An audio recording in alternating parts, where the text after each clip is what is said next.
नई दिल्ली में एक मीटिंग हुई जिसमें समाजवादी पार्टी के रामपुर के सांसद मुहिबुल्लाह नदवी, संभल के सांसद जियाउर रहमान बर्क, जेडीयू के एमएलसी खालिद अनवर, आम आदमी पार्टी के संजय सिंह गए थे।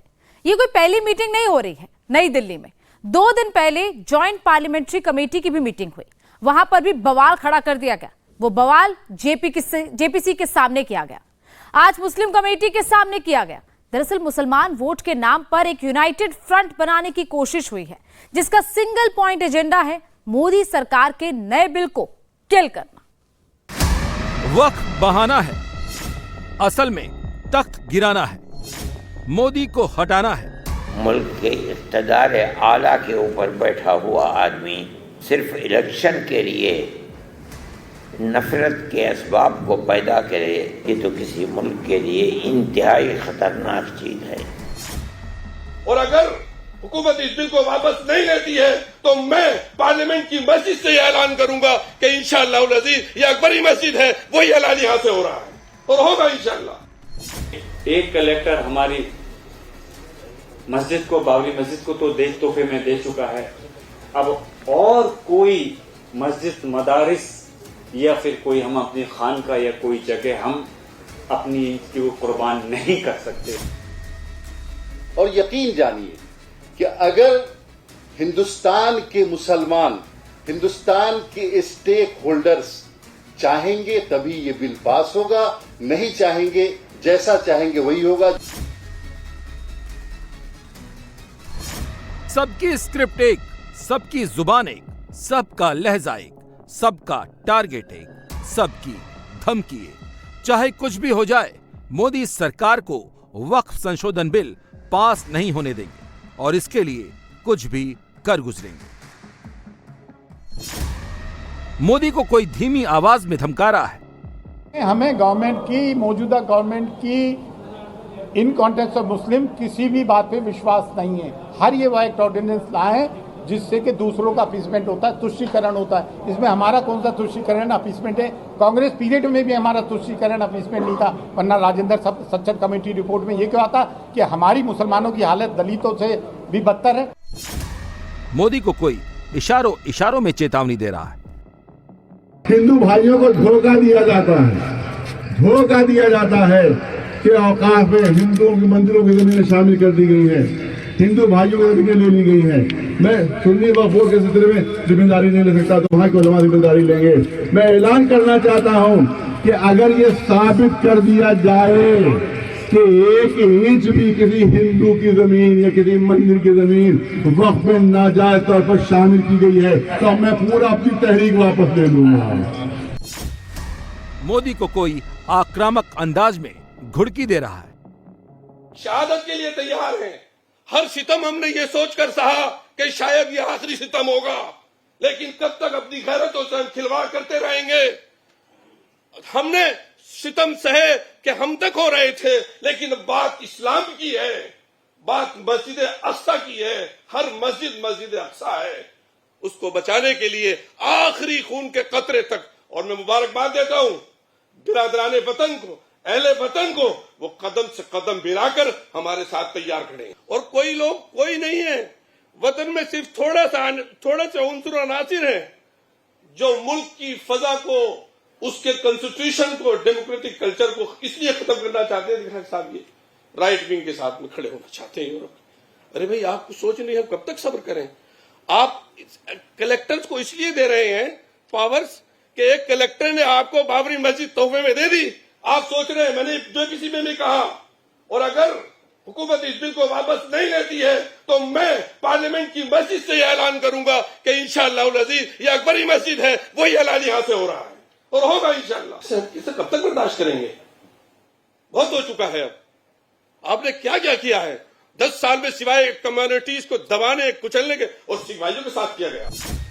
मोदी को कोई सीधे ब्लैकमेल कर रहा है। हम तो इस बिल के खिलाफ हैं।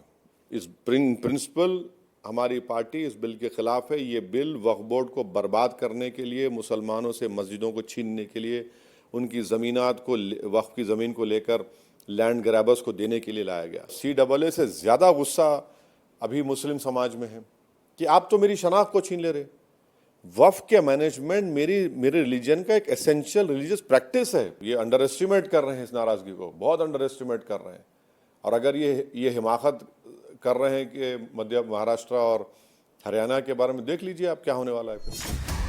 कोई नीतीश कुमार को फोन लगा रहा है। सारे लोग एक डेलीगेशन लेकर के मुख्यमंत्री के पास गए और बहुत ही पॉजिटिव बात हुई। वहाँ मुख्यमंत्री ने सारे लोगों की बात सुनी और उन्होंने कहा कि मैंने 9,000 कब्रिस्तान की घेराबंदी करवाई है। वो कोई भी किसी की भी सरकार होगी तो कब्रिस्तान वो ले लेगा। कोई चंद्रबाबू नायडू के नाम से आंखें दिखा रहा है। मुख्तलिफ अपोजिशन पार्टियों के लीडरों से हुई है, चंद्रबाबू नायडू से भी हुई है। उन्होंने भी अपील दिलाया है कि हम इस बिल की मुखालफत करेंगे। वक्फ संशोधन बिल के नाम पर खुल्लम खुल्ला मोदी सरकार को मुसलमान ब्लैकमेल कर रहा है। ऐसा क्यों हो रहा है और मुसलमान ऐसा क्यों कर रहा है? दरअसल वक्फ मतलब 20% मुस्लिम वोट। वक्फ को मत छेड़ो वरना तख्त गिरा देंगे। चंद्रबाबू नायडू और नीतीश कुमार को लेकर आएंगे। इनको पता है 20% मुसलमान नायडू और नीतीश के साथ भी जुड़ा है। जैसे ही मुस्लिम वोट का बटन दबाएंगे, नायडू नीतीश दोनों मोदी को लाइन पर ले आएंगे। अब ऐसा करने वाले ये कौन लोग हैं, उनको भी जान लीजिए। वक्फ संशोधन बिल के नाम पर सारे वक्फ बोर्ड के लोग एक्टिव हो गए हैं। वो चाहे सुन्नी वक्फ बोर्ड हो या फिर शिया वक्फ बोर्ड, सब मोदी को धमकाने लगे हैं। सबका लहजा एक है, वक्फ बोर्ड संशोधन बिल पास नहीं होने देंगे। मुस्लिम पर्सनल लॉ बोर्ड और जमीयत उलेमाए हिंद वक्फ के नाम पर अलग तेवर में है और भी ज्यादा अग्रेसिव है। सीधे धमकी दे रहा है, कुछ भी हो जाए बिल मंजूर नहीं होने देंगे। मुस्लिम वोट बैंक की सियासत करने वाली सारी पार्टियां एक पेज पर आ चुकी हैं। कांग्रेस, समाजवादी पार्टी, लालू की पार्टी, ओवैसी की पार्टी, उद्धव ठाकरे, शरद पवार सब एक गाना गा रहे हैं। संविधान संशोधन बिल मोदी मुसलमानों को परेशान करने के लिए ला रहे हैं। सच तो यह है कि वक्फ से किसी को कोई मतलब है ही नहीं।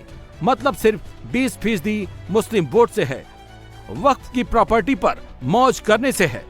इसीलिए वक्फ की दौलत पर मजा लूटने वाले इसे मुसलमान विरोधी वाला नैरेटिव फैला रहे हैं। इसीलिए मुस्लिम वोट के डर से इस वोट बैंक की सियासत करने वाली पार्टियां वही जुमला दोहरा रही हैं। वक्फ बहाना है, असल में तख्त गिराना है। इस नैरेटिव को सबसे अग्रेसिव अंदाज में यही लोग फ्लोट कर रहे हैं। वक्फ संशोधन बिल पर जेपीसी की पहली मीटिंग हुई। मीटिंग से पहले ही जेपीसी पर दबाव बनाने की टैक्टिस शुरू हो गई। All India Muslim personal law board और जमीयत उलेमाए हिंद एक मंच पर आया और सीधे सीधे मोदी सरकार को धमकाया। इनको अगर चेहरे से नहीं पहचानते तो जान लीजिए ये हैं all India Muslim personal law board के अध्यक्ष मौलाना खालिद सैफुल्लाह रहमानी। इन्होंने तो सीधे धमकी दी है, किसी भी सूरत में मंजूर नहीं करेंगे बिल। सरकार ने अगर उसे वापस नहीं किया तो पूरे देश में इसके खिलाफ मुसलमान प्रोटेस्ट करेंगे। मोदी सरकार को यह फैसला वापस लेना ही होगा। इस धमकी के पीछे रहमानी कह रहे हैं कि चंद्रबाबू नायडू, नीतीश कुमार और तेजस्वी यादव जैसे नेता उनको सपोर्ट कर रहे हैं। चंद्रबाबू नायडू से भी हुई है, उन्होंने भी अपील दिलाया है कि हम इस बिल की मुखालफत करेंगे। कल नीतीश कुमार से मुलाकात हुई है, उन्होंने भी अपील दिलाया है कि हम इसकी मुखालफत करेंगे। तेजस्वी यादव से हुई है, उन्होंने भी अपील दिलाया है कि हम इसकी मुखालफत करेंगे। उद्धव ठाकरे का बयान अखबार में आ चुका है कि हम वक्फ पर हाथ नहीं रखने देंगे गवर्नमेंट को। इसी तरह तमिलनाडु के जो सीएम हैं उनका वाज़ेह बयान आ चुका है कि हम इसकी मुखालफत करेंगे। और भी जो सेकुलर पार्टियां हैं, यहाँ तक के जो एनडीए की इत्तेहादी पार्टियां हैं, उन्होंने हम लोगों के इल्म के मुताबिक उन्होंने ये तय किया है कि हम इस बिल की मुखालफत करेंगे। 20% मुस्लिम वोट की ताकत क्या होती है? गठबंधन सरकार में मुस्लिम वोट की सियासत करने वालों का सहारा कैसे दबाव बन सकता है? मौलाना अरशद मदनी की इस बात को सुनिए। मोदी सरकार को सीधे धमकाया और मुसलमानों का मोदी को सबसे बड़ा दुश्मन बताया। ये अजीब व गरीब सूरत है जो मुल्क की आज़ादी के बाद से अब तक सामने नहीं आई थी कि हुकूमत इस्लाम के ख़िलाफ़, मुसलमानों के ख़िलाफ़ बहुत खुलकर अपने नज़रिए को पेश करती है। मुल्क के इक़्तिदार आला के ऊपर बैठा हुआ आदमी सिर्फ इलेक्शन के लिए नफ़रत के असबाब को पैदा करे, ये तो किसी मुल्क के लिए इंतहाई ख़तरनाक चीज़ है। हम ये समझते हैं कि तन्हा वक्फ एक्ट ही का मसला नहीं है, बल्कि जो इस वक्त इख्तिदार के ऊपर बैठे हुए लोग हैं वो हर अक़लियत के मज़हब के लिए और ख़ास तरीक़े के ऊपर मुसलमान अक़लियत के मज़हब के लिए इंतहाई ख़तरनाक है। जिस वक्त मौलाना अरशद मदनी और मौलाना सैफुल्लाह रहमानी नरेंद्र मोदी की सरकार को कोस रहे थे, उस वक्त वक्फ संशोधन बिल को लेकर ज्वाइंट पार्लियामेंट्री कमेटी की पहली बैठक भी शुरू हो चुकी थी और वहां पटना में वक्फ बोर्ड के मेंबर 20% मुस्लिम वोट की पावर नीतीश को समझा रहे थे। कौन सा ये मुसलमान विरोधी है? कौन सा इसका कानून मुसलमान विरोधी बताता है? नीतीश के पास वक्फ बोर्ड क्लियर करने पहुंचा था, जो संसद में जेडीयू सांसद ललन सिंह ने बिल को लेकर केंद्र सरकार के समर्थन में किया था। उस पर नीतीश कुमार का क्या स्टैंड है, इसीलिए सभी मेंबरों ने नीतीश को ललन सिंह की बात याद दिलाई और मुस्लिम वोट बैंक की ताकत भी समझाई। वक्फ बोर्ड के मेंबरों ने नीतीश कुमार को एक ज्ञापन दिया, वक्फ बोर्ड संशोधन बिल को लेकर अपनी आपत्ति दर्ज कराई। अब इस वक्फ अमेंडमेंट बिल 2024 में कुछ बिंदु ऐसे हैं जो कि बहुत ही वाइटल, बहुत घातक है। 400 साल 500 साल पहले की मस्जिद है, खानका है, अब उसका ये कह रहा है कि आपके नाम से उसका डीड है या नहीं है। अब 500 साल पहले से वो खानका चला आ रहा है, तो होता है ये दान तो ओरल होता है, कोई नहीं है कि वो रजिस्टर्ड डीड हो या उसकी कोई रिसीट हो, दान होता है। तो वक्फ का मतलब होता है दान। धारा 40 एक सेक्शन है जिसमें डीएम को अधिकृत कर दिया गया है कि मस्जिद में अगर कोई भी विवाद होगा तो डीएम के यहाँ अगर किसी ने एक पिटीशन डाल दिया डीएम के यहाँ, अब वहाँ ये डीएम आदेश कर दें कि साहब जब तक कि इस केस का निपटारा नहीं हो जाएगा यहाँ कोई भी दफन नहीं होगा, परेशानी होगी। इसमें एक आपत्ति है कि सेंट्रल वक्फ काउंसिल हो या वक्फ बोर्ड हो, उसमें 2 हिंदू मेंबर होंगे, तो ये एक गलत है। मैं ये कहूँगा कि किसी मंदिर में का मेंबर 2 मुसलमान होगा, 2 क्रिश्चियन होगा, तो थोड़ा सा अटपटा लगेगा कि साहब वहाँ ये हिंदू समुदाय का वो मंदिर है, मुसलमान क्या करेगा। बिहार स्टेट सुन्नी वक्फ बोर्ड के चेयरमैन दावा कर रहे हैं कि नीतीश ने भरोसा दिया है। संसद में बिल पास होगा या नहीं, ये चुनौती मोदी के लिए ही नहीं है, चुनौती नीतीश के लिए भी है। दोनों को गठबंधन धर्म भी निभाना है और बिहार में 2025 का विधानसभा चुनाव भी जीताना है। बीजेपी तो मुस्लिम वोट को लेकर टेंशन में नहीं है, लेकिन नीतीश को मुस्लिम वोट की बहुत बड़ी टेंशन है, क्योंकि मुसलमान भी जानते हैं नीतीश क्या करेंगे, चंद्रबाबू नायडू क्या करेंगे, चिराग क्या करेंगे, लेकिन मोदी को जो करना है वो वही करेंगे। ये बात एनडीए के सारे मेंबर भी जानते हैं। जब मोदी के सामने ये सवाल करेंगे तो मोदी भी उनसे ये जरूर पूछेंगे, वक्फ बोर्ड पर मुट्ठी भर मुस्लिम नेताओं का कब्जा क्यों, मजहब के कल्याण की प्रॉपर्टी का बेजा इस्तेमाल क्यों, किसी भी जमीन को वक्फ की संपत्ति घोषित करने का अधिकार क्यों, वक्फ की जमीन को कोर्ट में चैलेंज का अधिकार क्यों नहीं, 9.5 लाख एकड़ जमीन के बावजूद गरीब मुसलमानों की मदद क्यों नहीं, वक्फ बोर्ड की मनमानी और घोटालेबाजी पर एक्शन क्यों नहीं होना चाहिए, वक्फ संपत्तियों का सर्वे अगर कलेक्टर करेंगे तो इसमें गलत क्या है, वक्फ बोर्ड में मुस्लिम महिलाओं की हिस्सेदारी से दिक्कत क्यों है। गवर्नमेंट को झूठ बोलने की आदत हो गई। बार बार हुकूमत ये कह रही है कि हम मुस्लिम खवातीन को हुकूक दिलाना चाहते हैं और 2 मुस्लिम खवातीन उसमें मेंबर होंगी। पहले से वक्फ बोर्ड के कानून में 2 मुस्लिम खवातीन की मेंबरी की गुंजाइश रखी गई। अगर वाकई मुस्लिम ख़वातीन की इतनी हमदर्दी है तो ये जो मुसलमान औरतों के साथ जुल्म हो रहा है, ये जो बिल्किस बानो के जो मुजरमीन हैं उनको हुकूमत ने बचाने की कोशिश की, वहाँ क्या उनको मुसलमान औरतों की हमदर्दी और उनका दर्द नज़र नहीं आता है? जो लोग वक्फ बोर्ड की मांगों की पैरवी करेंगे उनको इन सवालों के जवाब देने होंगे, क्योंकि वक्फ संशोधन बिल को मुस्लिम विरोधी नैरेटिव पेश करने वाले मौलाना इसका जवाब नहीं देंगे। वो सिर्फ डराएंगे, धमकाएंगे। 31 मेंबर्स वाली जेपीसी की पहली बैठक हो गई। मुस्लिम वोट की सियासत करने वाली अपोजिशन के कई एमपीज ने वक्फ बिल का विरोध किया, बिल के कई क्लॉजेस पर सवाल किया, लेकिन एआईएमआईएम के अध्यक्ष असदुद्दीन ओवैसी ने तो मोदी सरकार को धमकाने का लेवल ही पार कर दिया।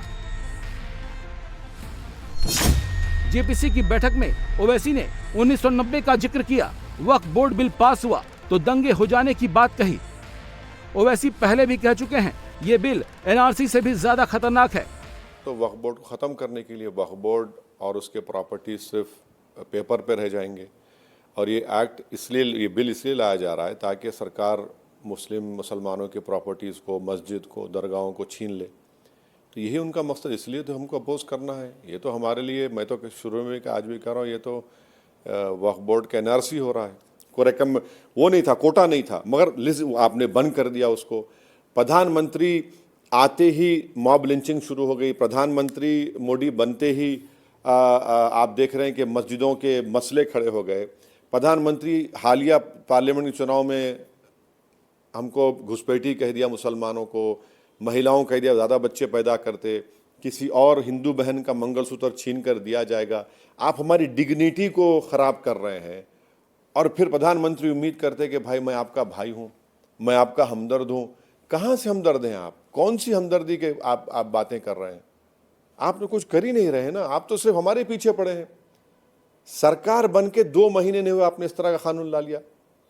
माने ये बीजेपी की सरकार, एनडीए की सरकार नहीं है। ओवैसी बिल के नाम पर धमकाएंगे, भड़काएंगे, लेकिन तेलंगाना में वक्फ की जमीन पर सवाल होगा तो जवाब नहीं बताएंगे। तेलंगाना में वक्फ बोर्ड के पास 77,538 एकड़ जमीन है, जिनमें 57,423 एकड़ जमीन पर अवैध कब्जा हो चुका है। इतनी ही प्रॉपर्टी होने के बाद भी 2022-23 में वक्फ बोर्ड को महज 20,25,878 रुपए की सालाना इनकम हुई। हैदराबाद की जिस सीट से ओवैसी सांसद हैं, वहां वक्फ बोर्ड के पास 1785 एकड़ जमीन है। इसमें से 1469 एकड़ जमीन कब्जा हो चुकी है, यानी 82% संपत्ति वक्फ के कब्जे से बाहर हो चुकी है। यूपी में बीजेपी के मुस्लिम नेता मोहसिन रजा तो ओवैसी पर आरोप भी लगा चुके हैं कि ओवैसी की भी वक्फ की अवैध जमीनों में हिस्सेदारी है। हजारों मस्जिदें तोड़कर व्यवसायिक मार्केट बनाए गए हैं, और ऊपर स्लैब डालकर मस्जिदें बना दी गई, नीचे मार्केट बना दिए गए। तो इस पर तो कोई बोलना नहीं चाहता, इस पर कोई विरोध नहीं करेगा, क्योंकि इस पर विरोध करेंगे तो उन्हीं की दुकान बंद हो जाएगी। ये वो लोग हैं जिन्होंने वक्फ की संपत्ति पर कब्जा जमा कर रखा हुआ है, चाहे वो असदुद्दीन ओवैसी साहब हो, चाहे और तमाम धर्मगुरु हो, या तमाम मुस्लिम नेता हो समाजवादी पार्टी कांग्रेस के, इन सब ने वक्फ की संपत्ति पर कब्जा जमा कर रखा हुआ। वक्फ अमेंडमेंट बिल पर क्या होगा? पास होगा या गिर जाएगा?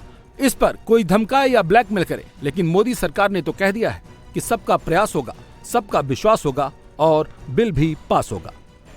जो बिल आया है सरकार ने उसको प्रस्तुत किया, आज वो जेपीसी को रिफर हो गया।